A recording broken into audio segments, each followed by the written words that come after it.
Chapter 13. Getting into the Right Business. Success in any particular business depends for one thing upon your possessing in a well-developed state the faculties required in that business. Without good musical faculty, no one can succeed as a teacher of music.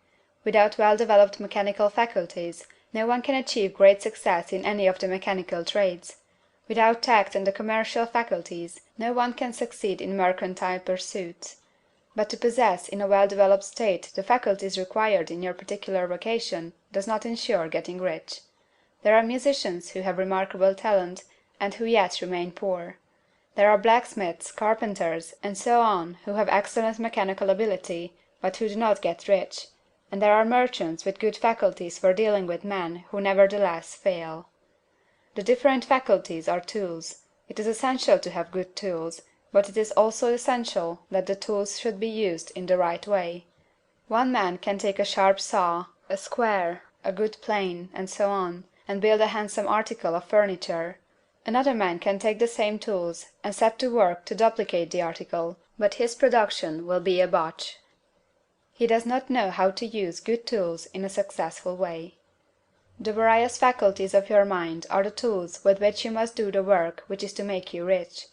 It will be easier for you to succeed if you get into a business for which you are well equipped with mental tools. Generally speaking, you will do best in that business which will use your strongest faculties, the one for which you are naturally best fitted. But there are limitations to this statement also. No man should regard his vocation as being irrevocably fixed by the tendencies with which he was born. You can get rich in any business, for if you have not the right talent, you can develop that talent. It merely means that you will have to make your tools as you go along, instead of confining yourself to the use of those with which you were born. It will be easier for you to succeed in a vocation for which you already have the talents in a well-developed state, but you can succeed in any vocation, for you can develop any rudimentary talent, and there is no talent of which you have not at least the rudiment. You will get rich most easily in point of effort if you do that for which you are best fitted, but you will get rich most satisfactory if you do that which you want to do. Doing what you want to do is life, and there is no real satisfaction in living if we are compelled to be forever doing something which we do not like to do, and can never do what we want to do. And it is certain that you can do what you want to do. The desire to do it is proof that you have within you the power which can do it. Desire is a manifestation of power. The desire to play music is the power which can play music seeking expression and development. The desire to invent mechanical devices is the mechanical talent seeking expression and development. Where there is no power, either developed or undeveloped, to do a thing, there is never any desire to do that thing; and where there is strong desire to do a thing, it is certain proof that the power to do it is strong, and only requires to be developed and applied in the right way. All things else being equal, it is best to select the business for which you have the best developed talent; but if you have a strong desire to engage in any particular line of work, you should select that work as the ultimate end at which you aim. You can do what you want to do, and it is your right and privilege to follow the business or avocation which will be most congenial and pleasant. You are not obliged to do what you do not like to do, and you should not do it except as the means to bring you to the doing of the thing you want to do.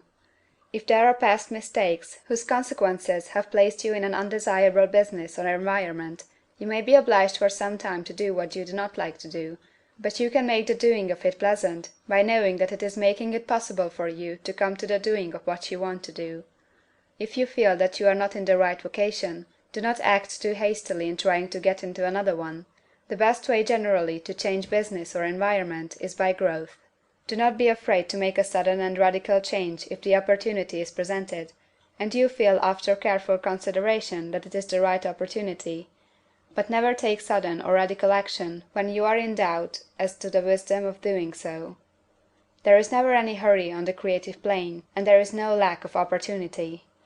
When you get out of the competitive mind, you will understand that you never need to act hastily. No one else is going to beat you to the thing you want to do. There is enough for all. If one space is taken, another and a better one will be opened for you a little farther on. There is plenty of time. When you are in doubt, wait. Fall back on the contemplation of your vision, and increase your faith and purpose, and by all means, in times of doubt and indecision, cultivate gratitude. A day or two spent in contemplating the vision of what you want, and in earnest thanksgiving that you are getting it, will bring your mind into such close relationship with the Supreme that you will make no mistake when you do act. There is a mind which knows all there is to know, and you can come into close unity with this mind by faith and the purpose to advance in life, if you have deep gratitude. Mistakes come from acting hastily, or from acting in fear or doubt, or in forgetfulness of the right motive, which is more life to all, and less to none. As you go on in the certain way, opportunities will come to you in increasing number, and you will need to be very steady in your faith and purpose, and to keep in close touch with the All Mind by reverent gratitude. Do all that you can do in a perfect manner every day, but do it without haste, worry, or fear.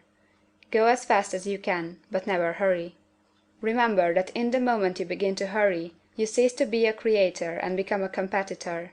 You drop back upon the old plane again. Whenever you find yourself hurrying, call a halt. Fix your attention on the mental image of the thing you want, and begin to give thanks that you are getting it.